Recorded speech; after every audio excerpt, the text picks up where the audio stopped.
აფხაზეთიდან იძულებით გადაადგილებულ 65 ოჯახს თბილისში თანამედროვე სტანდარტების შესაბამისად აშენებულ საცხოვრებელ კორპუსში სრულად გარემონტებული ბინები გადაეცა. აფხაზეთის მთავრობის თავმჯდომარემ და საქართველოს ჯანდაცვის მინისტრმა ახალი ბინები დაათვალიერეს და იქ არსებულ საცხოვრებელ პირობებს გაეცნენ. აფხაზეთის მთავრობის თავმჯდომარის ლევან მგალობლიშვილის განცხადებით, ყველა დროებით დევნილი საცხოვრებელი ფართით იქნება უზრუნველყოფილი. როგორც მგალობლიშვილი აცხადებს, იძულებით გადაადგილებული პირებისთვის პირობების გაუმჯობესება მთავრობის პრიორიტეტია.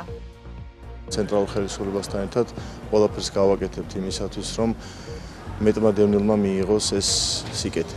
ჩვენი მთავრობა და ცენტრალური ხელისუფლება ყოველდღიურად ფიქრობთ ჩვენს დევნილ მოსახლეობაზე, მათი საცხოვრებელი პირობების გაუმჯობესებაზე და არა მხოლოდ საცხოვრებელი, სხვა ყველა მიმართულებებით. მნიშვნელოვანი და ყველაზე უფრო დიდი სიხარული ჩვენი დროებით დევნილი მოსახლეობისთვის არის ჩვენი დაბრუნება აფხაზეთში და მე დარწმუნებული ვარ, რომ ძალიან მალე მოხდება ეს. 65-მა დევნილმა ოჯახმა მიიღო დღეს ბინა აქ ამ ახალაშენებულ კორპუსში. მზად საიმისოთ, რომ ეს ხალხი შევიდეს, იქ იცხოვროს და შეუდგეს ასე საკუთარი ცხოვრების შენებას. ძალიან მნიშვნელოვანი სიახლეა მათ ცხოვრებაში და მინდა რომ ეს ყოფილიყოს კარგი საწინდარი იმისა, რომ მათ ცხოვრებაში ყოფილიყოს რაც შეიძლება მეტი წარმატებაც, სიკეთეც, ბედნიერება. ძალიან გახარებულები ვართ.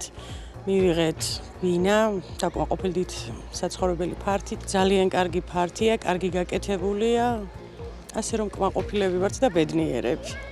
თბილისში ვიქტორ კუპრაძის ქუჩაზე მდებარე კორპუსში ბინები დევნილთა, ეკომიგრანტთა და საარსებო წყაროებით უზრუნველყოფის სააგენტომ იძულებით გადაადგილებული ოჯახების განსახლების მიზნით კერძო სამშენებლო კომპანიისგან შეისყიდა. დევნილი ოჯახების საცხოვრებლით უზრუნველყოფის მიზნით საცხოვრებელი კომპლექსების მშენებლობა ქვეყნის 5 ქალაქში მიმდინარეობს. მათ შორის 11 კორპუსი შენდება თბილისში, სადაც ბინა 2400 ოჯახს გადაეცემა.